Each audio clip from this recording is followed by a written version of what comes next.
Salam əziz şagirdlər. Bugün biz sintaks bölməsinin ilk mövzusu olan söz birləşmələri haqqında danışacağıq. Artıq böyük bir bölməni, yəni qrammatikasının böyük bir bölməsini, morfologiya bölməsini geridə qoyduq. Biz qrammatikanın morfologiya bölməsində öyrənirdik nitq hissələrini, yəni sözləri, amma sintaks bölməsində isə söz birləşmələrini, yəni daha böyük anlayışları öyrənirik. Öyrənirik söz birləşmələri və cümlələri. Bugün biz gəlin öyrənək görək söz birləşmələri nədir? Söz birləşməsi iki və daha artıq müstəqil leksik mənalı sözün məna və qrammatik cəhətdən birləşməsindən yaranır.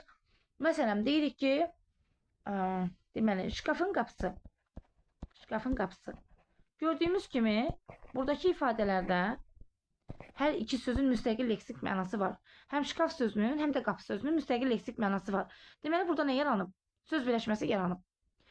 Söz birləşməsi dedik, iki və daha artıq sözün sözdən əmələ gəlir. Amma qaydaya diqqət etirsə deyirik, müstəqil leksik mənalı sözdən. Yəni, biz harada iki dənə söz gördük, qaça-qaça gedib demirik ki, burada nə var? Söz birləşməsi var. Xeyr, müstəqil leksik mənalı söz. Əgər desəm ki, məktəbə tərəf, biz baxırıq ki, məktəb sözü müstəqil leksik mənalı sözdür, amma tərəf sözü isə yönlük halda işlənmiş qoşmadır. Deməli, qoşma nədir? Köməkçilik hissəsi söz birləşməsinin yaranmasına kömək etmir. Düzdür, tərkibində iştirak edə bilər. Məktəbə tərəf gedən desəm, burada mən söz birləşməsi yaratmış oluram. Niyə?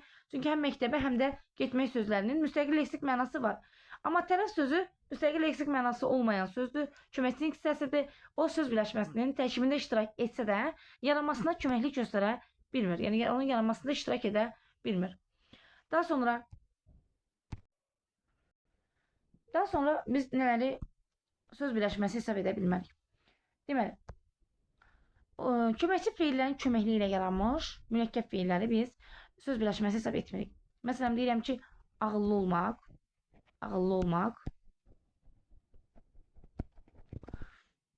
Burada ağıllı olmaq bildiyimiz kimi bir leksik vahiddir, mürəkkəb feildir. Mürəkkəb söz birləşməsi deyil. Söz birləşməsi ayrı-ayrı müstəqil leksik mənalı leksik vahid olan sözlərdən təşkil olunmalıdır. Daha sonra söz birləşməsinin quruluş növündən danışaq. Məsələn, deyirəm ki, söz birləşməsinin deməli quruluş növü iki ilə bölünür. Sadə söz birləşmələri, bir də mürəkkəb söz birləşmələri. Sadə söz birləşmələri biz onsuz da bilirik ki, söz birləşməsi ən azı iki sözdən təşkil olunmalıdır. Məsələn, tutaq ki, deyirik ki, kitabın cildi. Kitabın cildi ifadəsi söz birləşməsidir. Tərkibində ən azı iki müstəqil leksik mənalı söz var. Amma desəm ki, kitabın yeni cildi, bu zaman nə etmiş oluruq?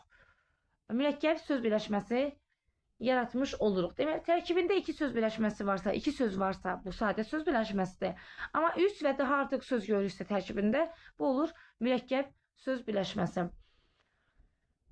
Daha sonra söz birləşməsinin tərəfləri haqqında danışaq. Söz birləşməsinin tərəfləri deməli, ən azı iki tərəf olur. Gördüyümüz kimi elə bu nümunənin üzərində baxaq. Ən azı iki tərəf olur söz birləşməsində, üç və daha çox tərəf olur. İki tərəf varsa söz birləşməsində birinci tərəf asılı, ikinci tərəf əsas tərəf olur, əsas tərəf. Deməli, söz birləşməsinin iki tərəf olur, aslı tərəf və əsas tərəf. Əsas tərəf sonuncu leksik mənalı söz sayılır. Niyə sonuncu leksik mənalı söz? Əgər iki söz varsa, bəli, sonuncu söz, ikinci söz nə hesab olunur? Əsas tərəf hesab olunur. Amma söz birləşməsi mürəkkəbdirsə, yəni tərkibində üç və daha artıq müstəqil leksik mənalı söz varsa, bu artıq mürəkkəb söz birləşməsidirsə, bu zaman əsas tərəf hansıdır? Sonuncu leksik mənalı söz. Əgər desəm ki, tutaq ki, uşağa kömək etmək,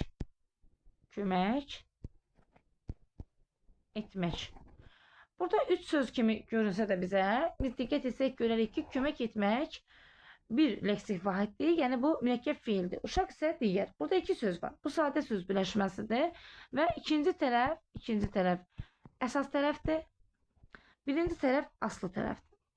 Söz birləşməsində əsas rolu əlbəttə ki, əsas tərəf oynayır. Biz əsas tərəfin əsasında müəyyən edirik ki, söz birləşməsinin növü nədir? Biz əsas tərəfə baxıb müəyyən edirik ki, söz birləşməsi cümlədə hansı sintaktik vəzifəni daşıyır? Daha sonra, deməli, əsas tərəfin ifadə vasitəsinə görə biz qeyd etdik ki, söz birləşməsinin növünü müəyyən edə bilirik. Əsas tərəfin ifadə vasitəsinə görə söz birləşmələri iki cür olub. İsmi birləşmələr, bir də fiili birləşmələr. İsmi birləşmələr və fiili birləşmələr. İsmi birləşmələr əsas tərəfi adlarla ifadə olan birləşmələrdir. Əsas tərəfə diqqət etsək, orada adlar, yəni fiildən başqa isim, sifət, say, əvəzlik, zərf işlənibsə, bu isim birləşmədir. Və bəzi hallarda isim birləşmənin əsas tərəfi məsdər və bəzi feil sifət şəkilləri ilə ifadə oluna bilər. Deməli, biz deyə bilmərik ki, əsas tərəf yalnız adlarla ifadə olunur. Məsdər feili sifət də isim birləşmənin əsas tərəfində çıxış edə bilir. Amma feili birləşmələrdə isə əsas tərəf feilin təsviflənməyən formaları ilə, yəni məsdər, feili sifət. Deməli, bir də feili bağlama ilə ifadə oluna bilər. Feili bağlama ilə. Biz bu məsdər feili sifəti həm feili birləşmədə görürük, həm də ismi birləşmədə görürük. Ona görə əsas tərəfi məsdərlə, feili sifətlə ifadə olunan birləşmələrdə biraz diqqətli oluruq.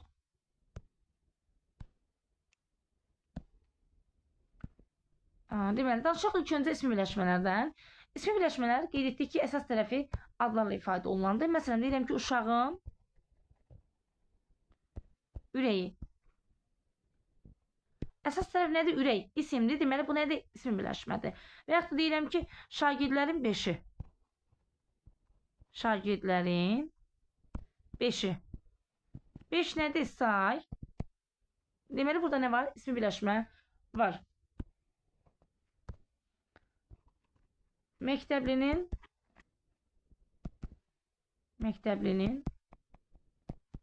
savadlısı.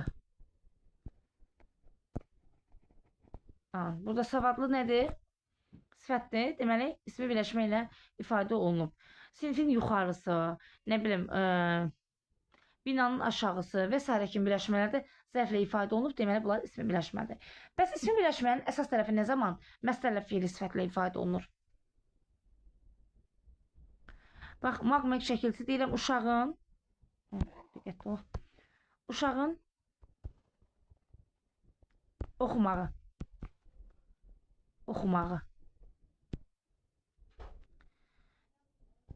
Deməli, müəllimin dərs soruşmağı. Bax, məsdəri biz gördükdə birbaşa düşünə bilərik ki, bu feili birləşmədir. Haqlı olaraq. Çünki feilin təsviflənməyən formalarla ifadə olunan əsas tərəfi birləşmələr hesab olunur feili birləşmələr. Amma əgər məsdər mənsubiyyət şəkilçisi qəbul edibsə və özündən əvvəldə işlənən hər hansısa bir, yəni sırf özündən əvvəldə işlənməyi deyil, ona görə 2 nümunə yazdım. Mənsubiyyət şəkilçili söz yəlik halda olan sözlə əlaqələnibsə, uşağın oxumağı. Digər nümunədə müəllimin dərs soruşmağı. Bax, fikir verək, burada yəlik halda olan söz sırf məsdərdən əvvəldə işlənmədi. Müəllimin dərs soruşmağı. Yəlik halda olan sözlə əlaqələndi, müəllimin soruşmağı. Bu oldu ismi birləşmə. Bir sözlə məsdər şəkilçisi söz mənsubiyyət şəkilçisi qəbul edibsə və yəlik halla əlaqələnibsə özündən əvvəldə, deməli bu isim birləşmə hesab olunur. Daha sonra feili sifətlə necə olur? Nümunə olaraq deyək.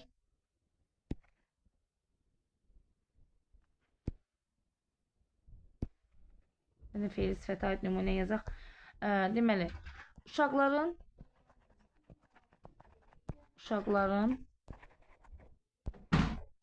ən çox oxuyanı. Burada əsas tərəf feili sifət şəkilçilidir. Amma feili sifət də məsdər kimi, əgər mənsubiyyət şəkilçisi qəbul edibsə, uşaqların oxuyanı və yəlik halda olan sözlə əlaqələnibsə, bu artıq hesab olunacaq ismi birləşmə. Başqa bir adı yoxdur. Aydın oldu yəqin ki. Daha sonra ismi birləşmələrin növləri haqqında danışmaq istəyirəm. Deməli, isim birləşmələrin növləri feili və isim olmaq, daha doğrusu bir dəqiqə. Deməli, isim birləşmələr qələmi düzəldim.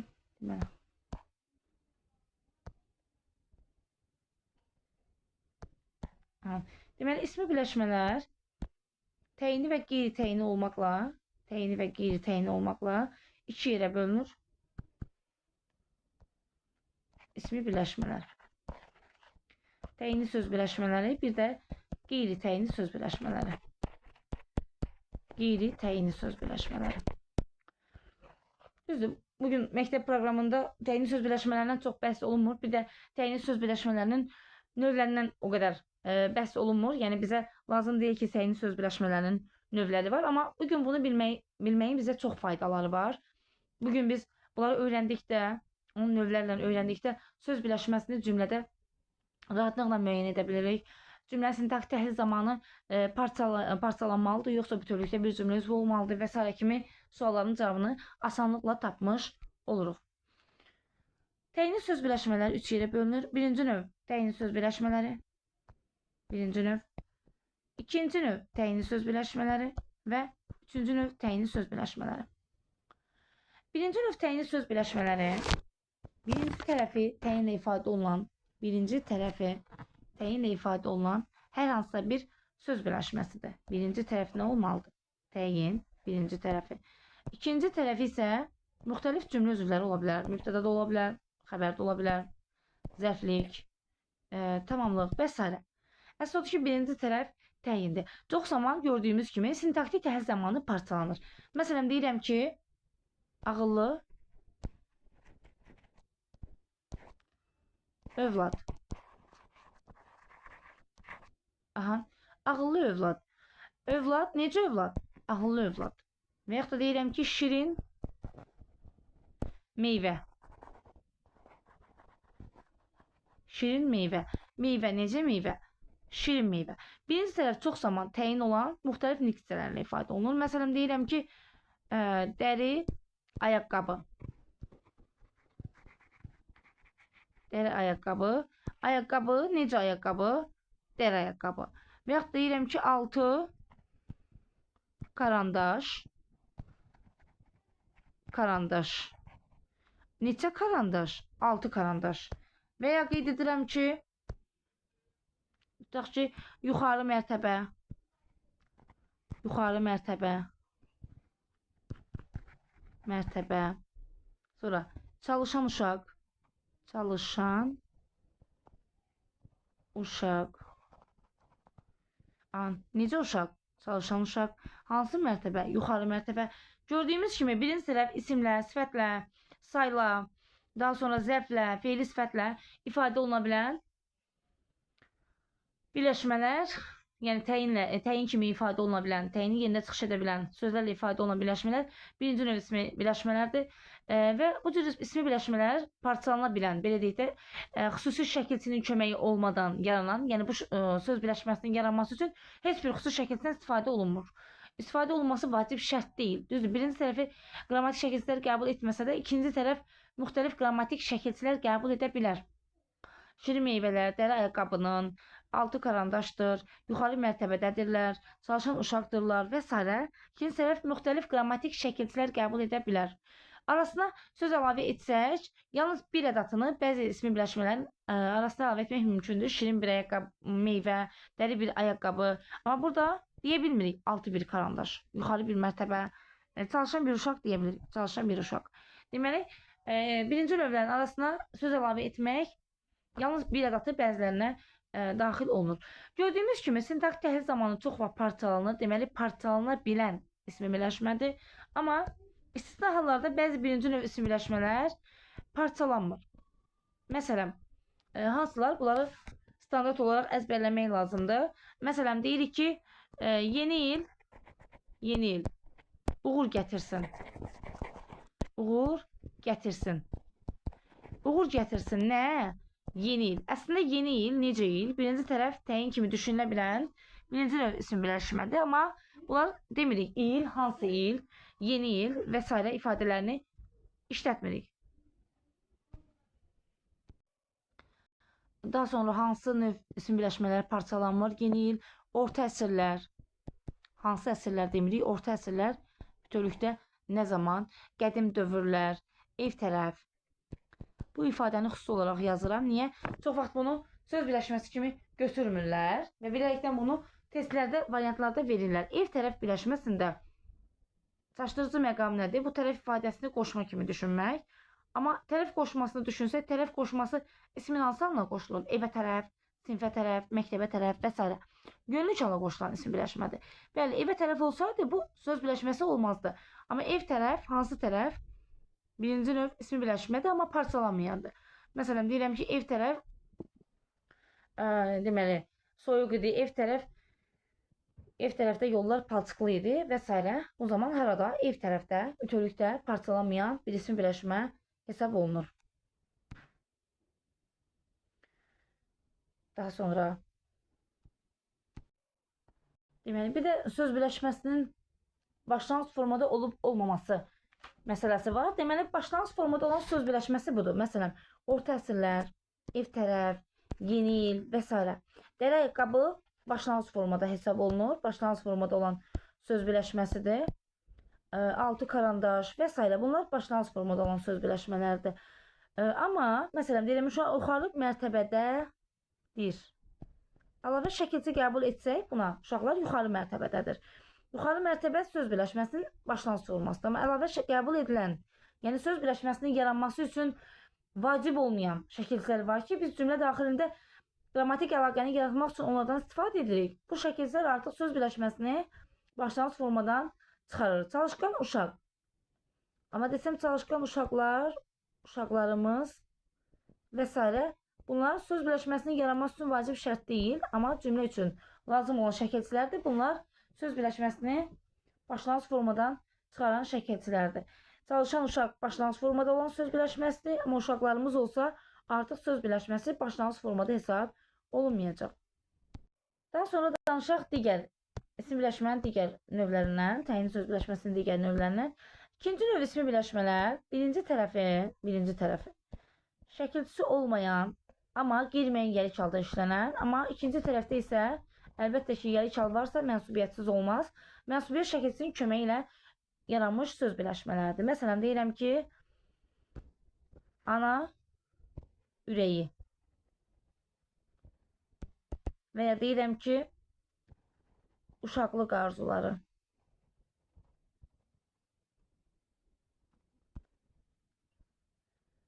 Məktəbli xatirələri.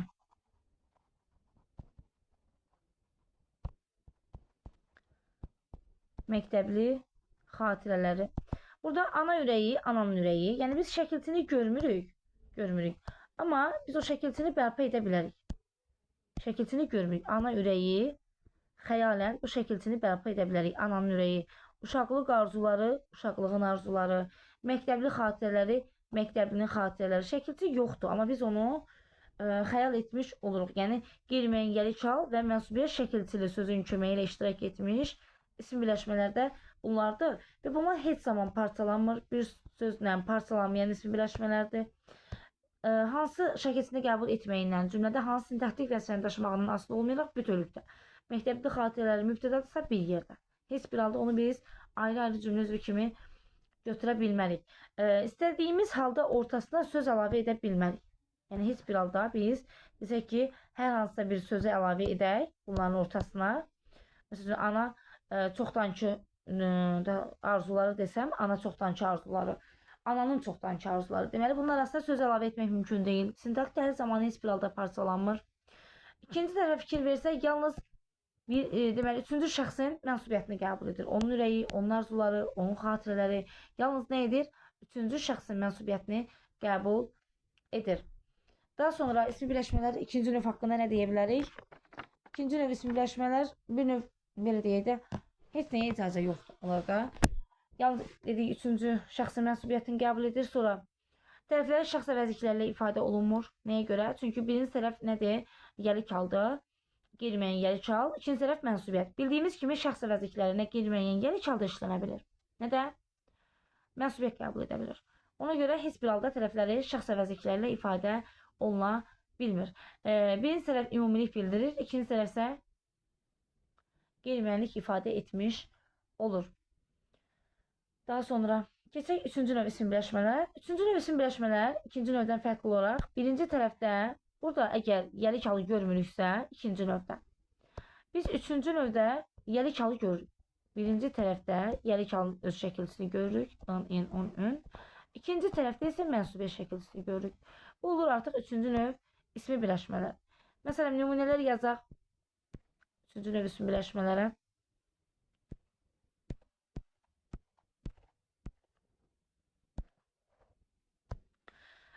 Uşağın xəyalları.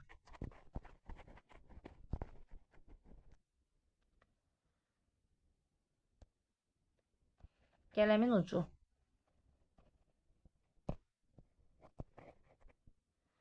Sonra telefonun səsi. Fikir verək, uşağın yəlik al, qələmin yəlik al, telefonun yəlik al. İkinci tərəfdə isə mənsubiyyət şəkilçisi qəbul etmiş sözlə biz nə etdik? Üçüncü növ isim birləşməni, yəni başqa bir isim birləşmə yaratmış olduq. Deməli, digər növdən fərqli olaraq, yəni qeyri-müəyyən yəlik haldan fərqli olaraq burada arasında istənilən qədər söz artırmaq olur. Telefonun uca səsi, ucadan gələn səsi, sonra qələmin ucu, qələmin yaxşı yazan ucu, sonra uşağın xəyalları, uşağın çoxdankı xəyalları və s. kimi sözlər əlavə etmək mümkündür.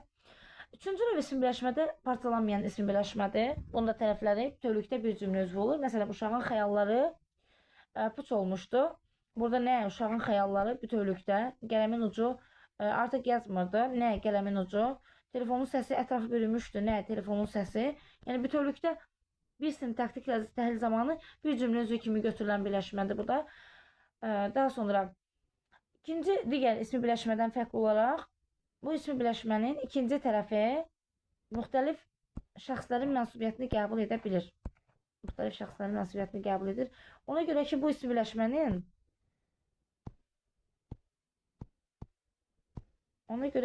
birləşmənin əsas tərəfi ifadə oluna bilir. Aslı tərəfi, daha doğrusu, ifadə oluna bilir qeyri-müəyyən, daha doğrusu, ifadə oluna bilir şəxs əvəzliklərlə. Məsələn, deyirəm ki, mənim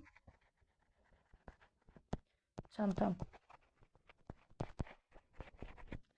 Burada yəlik halda olan şəxs əvəzliyi ilə ifadə olunduğuna görə ikinci tərəf müxtəlif şəxslərin mənsubiyyətini qəbul edə bilər. Məsələn, deyirəm ki, sənin müəllimin. Sənin müəllimin. Əsas tərəf mənsubiyyət şəkilçisi qəbul edib, aslı tərəf isə ifadə oluna bilib şəxs əvəzlikləri ilə. Ona görə də müxtəlif şəxslərin mənsubiyyətini bu ismi birləşmə qəbul edə bilir. Digər ismi birləşmədən fərqli olaraq. Daha sonra tərəflər arasında qeyd etdiyi sözü artırmaq mümkündür. Tərəflər qeyd etdik ki, parçalanmayandır bu da. Bir yerdə götürülür. Mənim çantam, məsələn, məktəbdə qalmışdı. Nə? Mənim çantam. Amma bəzi hallarda bu növ isim birləşmələr parçalana bilir. Deməli, birinci növ parçalanır çox halda. Demək olar ki, parçalanan ismi birləşmədir. Bir növ ismi birləşmələr parçalanır. Amma bəziləri isə parçalanmır. Digər qeyri-müəyyən yəlik halda olan isim birləşməmiz parçalanmır heç bir halda. Amma bu ismi birləşmə parçalanmır, bəzi hallarda parçalanır. Nə zaman parçalanıb? Müstəqil cümlə üzvü olur. Əgər birinci tərəf qeyri-müəyyən yəlik halda olan, müəyyən yəlik halda olan, bu niyə qeyri-müəyyən yəlik halı? Mən tez-tez işlədirəm. Əgər birinci tərəf müəyyən yəlik halda olan bizim və sizin ifadələrlə ifadə olunubsa, sözlərlə işlənibsə, bu zaman bu ismi birləşmə parçalanıb müxtəlif sintaktik vəzifələri daşıya bilər. Məsələn, bizim uşaq məktəbə gecikdi. Məktəbə gecikdi. Sizin uşaq məktəbə gecikdi. Gecikdi kim? Uşaq. Niyə uşaq? Bu uşaq deyəndə, əgər bizim yəlik haldadırsa, bunun mənsubiyyəti olmalıdır. Bizim uşağımız desəydik, bu zaman parçalanmazdı. Bizim uşaq gecikdi. Gecikdi kim? Uşaq. Hansı uşaq? Əlbəttə ki, bizim uşaq. Hansı uşaq? Bizim uşaq. Gecikdi kim? Uşaq. Hansı uşaq? Sizin uşaq. bu hansı sualın meydana çıxma səbəbi nədir? Əgər desəydim ki, bizim uşağımız gecikdi. Gecikdi ki, uşağımız. Hansı uşaq? Bizim uşağımız demirik. Niyə? Çünki sözdə olan mənsubiyyət şəkilçisi, onu birbaşa hansı şəxsə aid olduğunu müəyyən edir və biz əlavə sual vermirik. Hansı? Uşağımız onsuz da bizimdir, uşağınız onsuz da sizindir. Əlavə suala ehtiyac yaranmır. Amma bu mənsubiyyət olmadıqda bu zaman nə edirik? Əlbəttə ki, onu hansı sualını verib parçalayırıq. Amma bizim uşağımız gecikdi desək, kim gecikdi? Bizim uşağımız dərsə gecikdi formasında işlənib bütöv bir cümlə üzvü olur. Amma əgər yoxdursa bu mənsubiyyət, bu zaman biz onu fərqli cümlə üzvləri kimi götürürük. Birinci tərəf bizim, sizin sözləri, əvəzlikləri cümlənin təyini olur. Amma bu da bütün hallarda belə deyil. Bu Azərbaycan dili elə bir ki, dərin bir quyudur. Görünməyən qaranlıq bir quyu. Qazırıq içindən nələrsə çıxır. İstisna, onun içində başqa istisna, onun içində başqa istisna. Burada biz nəyə diqqət etməliyik? Əsas mənaya diqqət etməliyik. Niyə? Çünki biz deyirik ki, bizim sizin əvəzliklərlə ifadə olunduqda, əsas tərəfdə mənsubiyyəti görmədikdə parçalayırıq. Amma bəzi ifadələr var ki, məsələn deyirəm ki, bizim tərəflərdə, bizim zamanlarda, bizim dövrlərdə kimi ifadələr var ki, bunlar cümlə daxilində işləndikdə bizim dövrlərdə. Baxırıq ki, ikinci tərəfdə nə yoxdur? Mənsubiyyət yoxdur, elədir. İkinci tərəfdə biz mənsubiyyət şəkilçisini görmürük bizim dövrlərimizdə, bizim tərəflərimizdə. Amma buna baxmayaraq cümlə qursaq, bizim tərəflərdə hələ də bu adət yaşayır. Yaşayır nə adət? Hansı adət? Bu adət. Harada? Bizim tərəflərdə. Demirik tərəflərdə. Harada? Tərəflərdə. Və yaxud da ki, bizim dövrlərdə şeirə həvəs var idi. Var idi nə? Həvəs. Nə zaman? Bizim dövrlərdə, bütövlükdə. Həm də bunu necə tam müəyyən edə bilərik? Gəlin bu bizim sözünü buradan çıxaraq. Çıxaraq onu buradan. Dövrlərdə şeirə həvəs vardı. Deyə bilərik, xeyr, bir yerdə götürülməlidir. Bunlar ayrılmaz bir ikilədir. Və yaxud da tərəflərdə hələ də bu adət yaşayır. İşlədə bilmərik. Deməli, bunlar bütövlükdə bir cümlə özüdür. Biz bunları parçalaya bilmərik. Amma digər ifadəyə baxsaq, deyirik ki, sizin uşaq məktəbə gecikdi. Burada sizin ifadəsini silsək, uşaq məktəbə gecikdi. Və ya bizim uşaq məktəbə gecikdi cümləsində bizim sözünü çıxarsaq cümlədən, uşaq məktəbə gecikdi. Deməli, rahatdır. Bunları parçalaya bilirik. Amma bizim tərəflərdə, sizin tərəflərdə kimi ifadələrdə, bizim zamanlarda, burada isə sintaktik təhlil zamanı gördüyümüz kimi parçalanmır. Niyə? Çünki cümlədən bizim sizini çıxardıqda cümlədə belə deyirik, qeyri-adilik, nəsə çatışmazlıq yaranır. Tərəflərdə hələ bu adət var, dövrlərdə şeirə hörmət var idi. Mütləq şəkildə o bizimin işlənməsi vacib şərtdir. Ona görə də düzdür, qayda verilir, amma biz hər zaman nəyi nəzərə alacağıq? Mənanı. Cümlədə işləndiyi mənanı. Sual verdikdə bizə verilən, həmin suala cavab verən mənanı nəzərdə tutacağıq.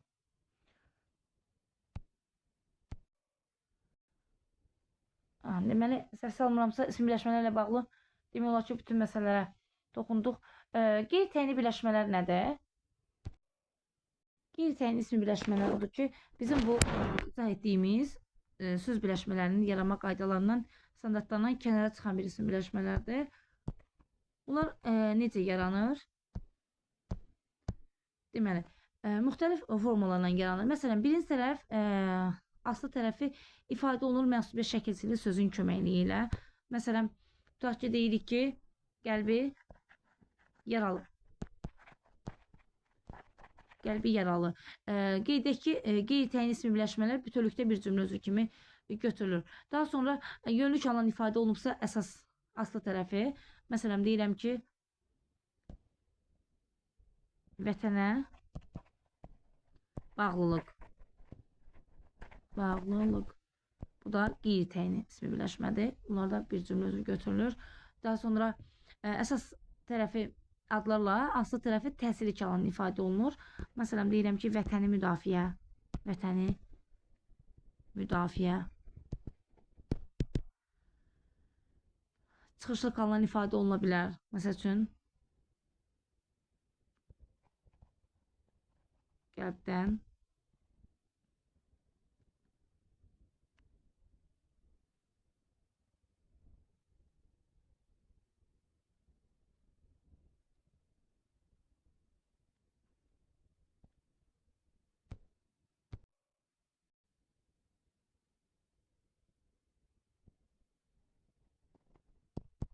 müalicə və s. kimi birləşmələr qeyd təyin ismi birləşmələrdir. İndi danışaq fe'li birləşmələrdən. Fe'li birləşmələr. Fe'li birləşmələr qeyd etdik ki, əsas tərəfi fe'lin təsriflənməyən formaları ilə ifadə olunan birləşmələrdir. Yəni təsriflənməyən formalar hansılar idi? Məsdər, fe'li sifət, bir də fe'li bağlama ilə ifadə olunan birləşmələrdir. Bunlar nə adlanır? Başqa sözdən tərkiblər də adlanır. Qeyd edək ki, biz fe'l bölməsini keçəndə məsdər, fe'li sifət, fe'li bağlama ilə bağlı məsələlər daha ətraflı danışmışıq. Yəni bunlar nə aiddirsə, fe'li sifətə nə aiddirsə, fe'li bağlamaya fe'li sifət tərkibinə də o aiddir. Əgər məsdər nədirsə, məsdər tərkibinə də onlar daxildir. Nə deməkdir bu? Yəni əgər məsdər cümlədə təyin olmursa, deməli məsdər tərkibi də cümlədə təyin olma xüsusiyyətini belə deyək, daşımır. Və yaxud da fe'li sifət daha çox cümlədə təyin olurdusa, fe'li sifət tərkibi də daha çox cümlədə təyin olur. Fe'li sifət isimləşə bilirsə, deməli fe'li sifət tərkibi də isimləşə bilir. Fe'li bağlama yalnız cümlənin zərfliyidirsə, deməli fe'li bağlama tərkibi də yalnız cümlədə zərflik kimi çıxış edə bilir. Burada bizə əsas nə lazımdır? Tərkib yaradıb yoxsa tərkib yaratmayıb və əlbəttə ki, bunların şəkilçilərini yaxşı bilməliyik ki, onların növlərini də müəyyən edə bilərik. Biz dedik ki, ismi birləşmənin növləri bizə lazım deyil. Onlar bizə gələn imtahanda, variantda bizdən heç bir halda olan növünü soruşmayacaq ki, bu ismi birləşmə birinci növdür, ikinci növdür, təyinidir, yoxsa qeyri-təyinidir və s. Yəni, bu buraxılış və qəbul imtahanından söhbət gedir. Amma fe'li birləşmənin növü bir qayda olaraq variantlarda bizdən soruşula bilər. Fe'li birləşmələrin növləri.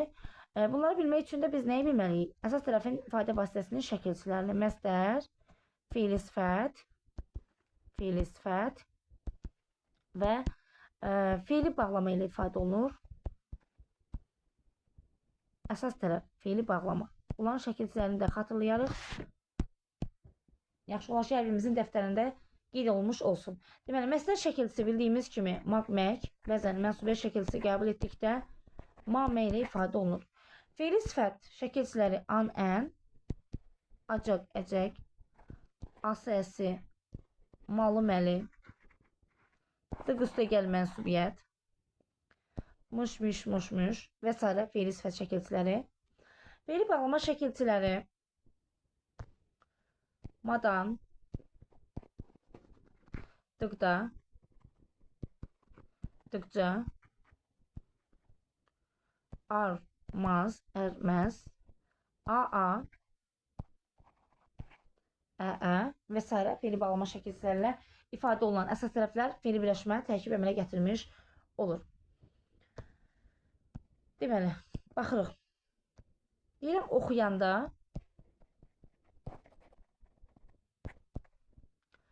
ucadan oxu. Ucadan oxu. Oxu necə ucadan, nə zaman oxuyanda. Anda fe'li bağlama şəkilçisidir. Biz baxırıq, bu tərkib yaradırmı? Xeyr, tərkib yaratması üçün özündən əvvələ mütləq nə etməlidir? Söz toplamalıdır və onları özündən asılı vəziyyətə salmalıdır. Deyirəm, nəğmə oxuyanda ucadan oxu. İndi burada sual versək, nə zaman? Nəğmə oxuyanda. Nə etdi? Özündən əvvəldə söz topladı, onu özündən asılı vəziyyətə saldı və birləşmə əmələ gətirdi. Bu, fe'li birləşmənin növü olaraq fe'li bağlama tərkibidir. Və yaxud da qeyd edək ki,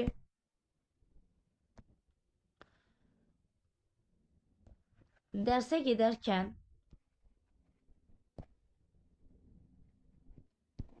qarşıma çıxdı. Qarşıma çıxdı. Nə zaman? Dərsə gedərkən. Yenə də əsas tərəfdə arkan fe'li bağlama şəkilçisi və birləşmənin növü nədir? Özündən əvvəldə nə edib? Söz də toplayıb. Mütləq şəkildə.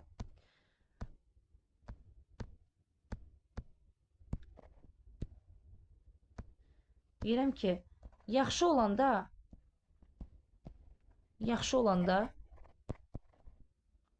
gedib gəzərik. Nə zaman gəzərik? Yaxşı olanda, yəni sağalanda. Deməli, burada baxırıq. Nə zaman? Yaxşı olanda.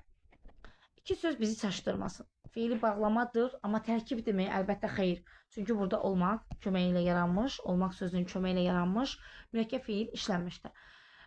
Sonra Amma desəm ki, sən yaxşı olan da gedib gəzərik. Bax, bu cümləni yazmağım da yaxşı oldu. Niyə? Çünki çox vaxt xəbəri tapanda gəzərik. Əvvəldə bir subyekt anlayışı bildirən hər hansısa bir sözü görən kimi tez düşünürük ki, bu nədir? Mübtədadır. Amma mübtəda deyil. Biz cümləyə baxsaq, əgər mübtədadırsa sən, biz bunu xəbərlə əlaqələndirə bilərikmi? Sən gəzərik. Mübtəda nə etməlidir? Xəbərlə əlaqələnməlidir, uzlaşmalıdır. Olmur. Gedib gəzərik. Nə zaman? Sən yaxşı olanda. Deməli, bu da nədir? Tərkibə daxildir. Daha sonra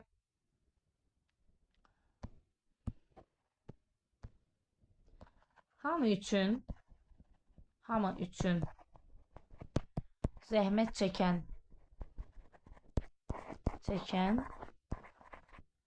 adam ən yaxşılardandır.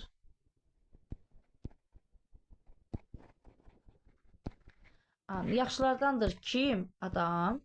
Hansı adam? Hamı üçün zəhmət çəkən. Bax, birləşməyə nəzər salsaq, zəhmət çəkən bir leksik vahiddir. Hamı üçün, burada üçünü çıxsaq, 2 leksik vahid var. Söz birləşməsidir. Yəni, bəzən ola bilər tərkibində 3-4 söz birləşmələri var, sözlər var, 3-4 söz var, amma bunlar söz birləşmələri hesab olunmaya bilər. Daha sonra, yəni, bunlar bir nümunə də yazdım. Məsələn, deyirəm ki, onun kimiləri üçün əziyyət çəkməyə dəyməz. Məsələn, baxırıq, bu söz birləşməsidirmi? Bax, bizi nə çaşdıracaq burada? Kimiləri. Onun kimi. Kimi bildiyimiz kimi qoşmadır. Axı, qoşma qrammatik şəkilsizlər qəbul edə bilirdi. Bunları çıxarsaq, qoşma cümlədə söz birləşməsi yaratmadı. Üçün də qoşmadı, söz birləşməsi yaratmadı. Bir dənə onun qaldı. Tək söz isə söz birləşməsi yaratmadı. Sonra bir də ən çox nəyə diqqət etməliyik? Biz çaşdıran məqamdadır. Əgər məsdər və fe'li sifət cümlənin xəbəridirsə, fe'li bağlama rahatdır. Niyə? Tərkib əmələ gətirib, özünə əvvələ söz toplayıb, belə deyək də, necə yaratacaq da fe'li bağlama nədir? Cümlədə yalnız zərflikdir. Amma məsdərin fe'li sifət cümlənin xəbəri ola bilir və xəbəri olan zaman o tərkibdir, yoxsa tərkib deyil kimi bir məsələ üz-üzə qalırıq. Baxırıq buna. Deməli, deyirəm ki, hamının arzusu səni tələbə görməkdir.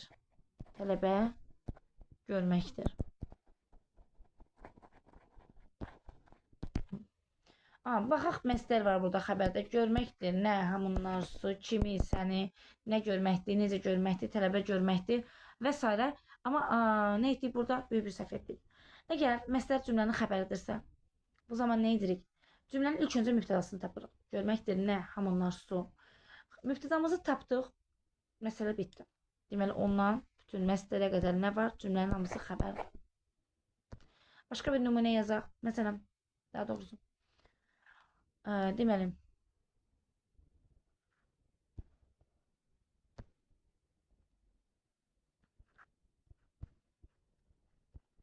ananın istəyi övladını sağlam böyütməkdir.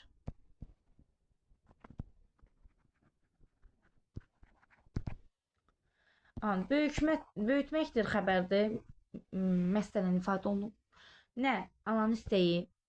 Mübtədamızı tapdıq. Övladını sağlam böyütməkdir. Bir yerdə cümlədə məsdər tərkibidir. Bunu başqa cür bir də necə yoxlaya bilərik? Bu məsdərdə işlənən, yəni xəbərdə işlənən xəbərli şəkilsini götürürük. Buradan gətirik, qoyuruq cümlənin mübtədasını. Hamının arzusudur. Mübtəda xəbərin yerini dəyişirik. Səni tələbə görmək hamının arzusudur. Hamının arzusudur. Nə oldu cümlənin xəbəri? Nə? Səni tələbə görmək. Oldu cümlənin mübtədası. Mübtəda olaraq tərkibdirsə, niyə xəbər olaraq tərkib deyil? Deməli, burada məsələ tərkibi işlənmişdir və ikinci variantımız budur. Birinci variant odur ki, xəbəri mübtədanı tapırıq. Mübtədadan başqa yerdə qalan hamısı nədir? Xəbərdir. Digər isə xəbərdəki şəkilsini götürürük, digər nümunədə deyəcək. Məsələn, dur deyir, dur deyir, gətirdik, qoyduq buna. Ananın istəyidir. Nə? Övladını sağlam böyütmək. Övladını sağlam böyütmək ananın istəyidir. Burada da ananın istəyidir oldu cümlənin xəbəri. övladını sağlam böyütmək isə cümlənin mübtədası olur. Deməli, burada məsdər tərkib şəklində işlənmişdir. Daha sonra feili sifətdə də eyni deyək, qayda ilə rastlaşa bilirik.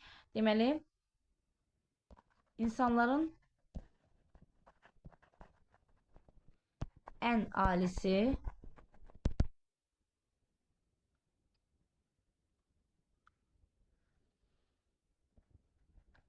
hamının yaxşılığını düşünəndir. Düşünəndir kim? İnsanların ən alisi. O an yerdə qalan nədir? Hamının yaxşılığını düşünəndir. Cümlənin xəbəridir. Başqa digər üsulumuzla da yoxlasaq, xəbərdəki şəkilçimizi götürürük. İnsanların ən alisidir. Kim? Hamının yaxşılığını düşünən. Oldu cümlənin mübtədası, digəri isə xəbər. Burada mübtədə tərkibdirsə, deməli xəbər olaraq da tərkib kimi işlənmiş olacaq. Daha sonra ismi birləşmədə bu haqda danışdıq, amma feili birləşmədə məsələni biraz daha da anlaşdıraq, dəqiqləşdirək. Deməli, biz qeyd etdik ki, əsas tərəf məsdər feili sifətlə ifadə olunduqda bəzən söz birləşməsi ismi birləşmə ola bilər. Nümunə də yazdıq. Məsələn, deyirik ki, uşağın dərsə gəlməyi. İsmi birləşmədir, gəlmək məsdərdir, amma burada nə işlənib? Mənsubiyyət və yeliçal. Bax, yeliçal sırf onun əvvəldə işlənməsi vacib şərt deyil. Bilirik ki, bu növ isim birləşmələrin arasında söz əlavə etmək mümkündür. Uşağın gəlməyi. Deməli, yeliçalla əlaqələnən mənsubiyyət şəkilçili məsdər nə edir? İsim birləşmədir. Amma gəlin buradan bu sözü çıxaraq. Uşağın. Əgər yeliçalda olan söz yoxdursa cümlədə dərsə gəlməyi. Bu artıq feili birləşmədir. Düşünmürük ki, biz bunu xəyal edirik, onun dərsə gəlməyi, uşağın dərsə gəlməyi və s. Xəyal etmirsən. Varsa, deyirsən ki, bu ismi birləşmədir. Əgər yoxdursa, feili birləşmədir. Məsələn, başqa bir nümunədə yazıram. Deməli, hamının onu axtarmağı.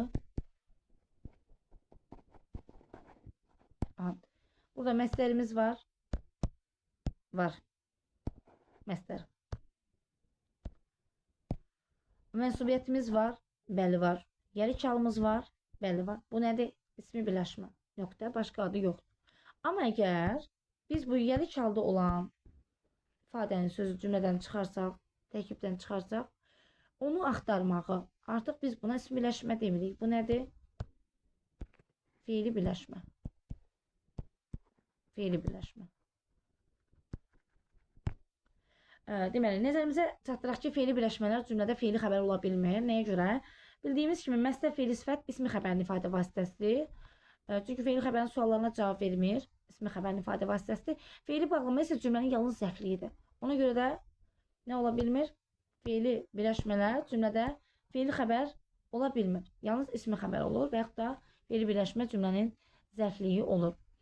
Daha sonra feili birləşmənin əsas tərəfi bildiyimiz kimi feildir. Aslı tərəfdə feil ola bilər. Məsələn, deyirəm ki, oxuya-oxuya oynamaq. Oxuya-oxuya oynamaq. Burada əsas tərəf oynamaq məsdərdir, feildir. Oxuya-oxuya feili bağlamadır. Deməli, hər iki tərəf feillə ifadə oluna bilər. Daha sonra, amma deyirəm ki, onun dünən oxuduğu kitab. Dünən oxuduğu kitab. Bax, bu birləşməyə biz nəyə diqqət edəcəyik? Deməli, yelik halda olan söz var, həm də mənsubiyyə şəkilçili feili sifət var. Bu feili birləşmədir bir qayda olaraq. Yəni, bunun başqa istisnası yoxdur. Digər məsdərdən, feili sifət şəkilçisindən fərqli olaraq. Niyə? Çünki bu duq şəkilçisini biz hər zaman feili sifəti önündə nə deyirik? Feili sifət şəkilçilərində. Duq üstə gəl, mənsubiyyət feili sifət şəkilçisidir. Yəni, onun oxumağı, nə bilim, uşaqların çalışanı kimi ifadələrdə mənsubiyyət yelik halının tələbi ilə yaranmışdır. Amma buradakı mənsubiyyət elə şəkilçinin öz mənsubiyyətdir. Bu bütöv götürülür. Bu yelik hal olsa da var, olmasa da var burada. Ona görə bu nədir? Bu artıq feili birləşmədir. Əgər dık mənsubiyyətlə işlənən yeri kal varsa, feili birləşmədir. Məsələn, feili sifət an ənlə işlənibsə, biz ona nə deyə bilərik? İsim birləşmə deyə bilərik. Deməli, bugünkü dərsimiz bu qədər. İnşallah dərsim hər biriniz üçün faydalı oldu. Dinlədiyiniz üçün təşəkkür edirəm. Kanalımı bəyənməyi, abunə olmağı, videonu bəyənməyi, öz rəylərinizi, fikirlərinizi mənimlə paylaşmağı unutmayın. Təşəkkür edirəm.